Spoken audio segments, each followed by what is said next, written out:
Hey, Path to Purpose community, let's talk about it. We're speaking about ways to improve racial justice.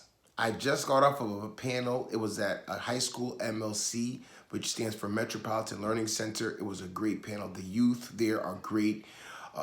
They were able to come up with some really great questions. And the panel consists of a gentleman that was almost 80 years old, that was around the time of Emmett Till.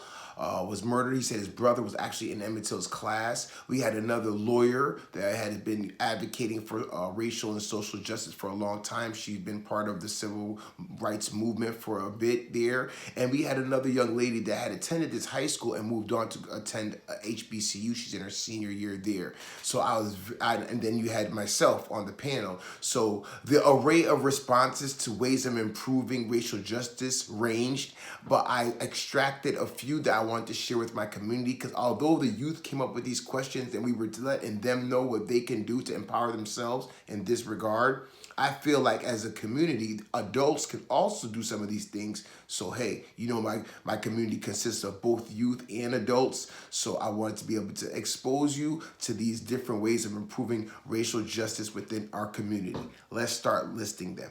Okay, 1, educate yourself and others. What is the education about? About the law. What is your rights? Understand what that is, not just for the country, but within your community, because at state to state, their laws vary a little bit. So you need to understand your state's laws, and your rights within your states will allow you to know what's within your right to do. What's the next step?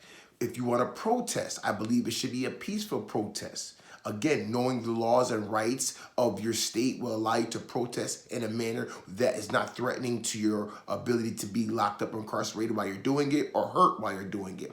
Okay, that's number 1. I also think that you need to start to write letters and advocate for issues that you feel is serious to your legislation, where the laws are written and made at and can be adjusted at.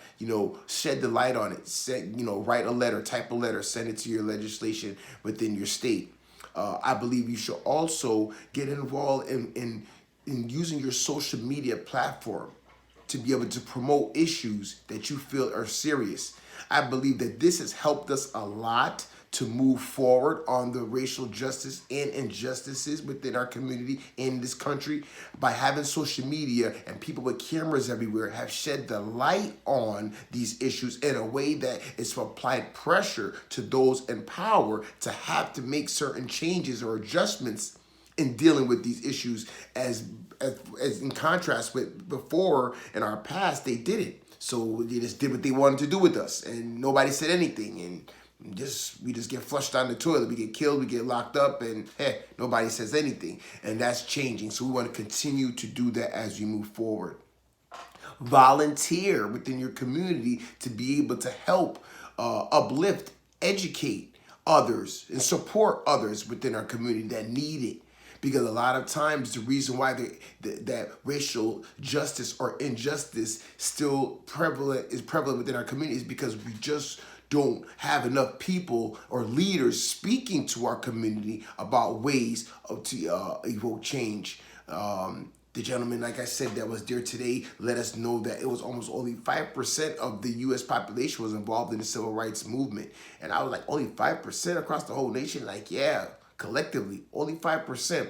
And they pushed the agenda forward so far just with for 5% effort. So I encourage more people to start to understand their positioning within all of this and ways in which they can improve within our community. So educate yourself, peaceful protests, create awareness through our social media platforms, write to legislation, volunteer, raise money to be able to help these different sectors that's trying to push us forward. And that's also asking to allocate funds towards certain groups. That's another thing. They need to reallocate some of these funds instead of just having us getting mass incarcerated. Why don't you allocate some of those funds to try to uplift support groups, community service groups that's out here really trying to help the people?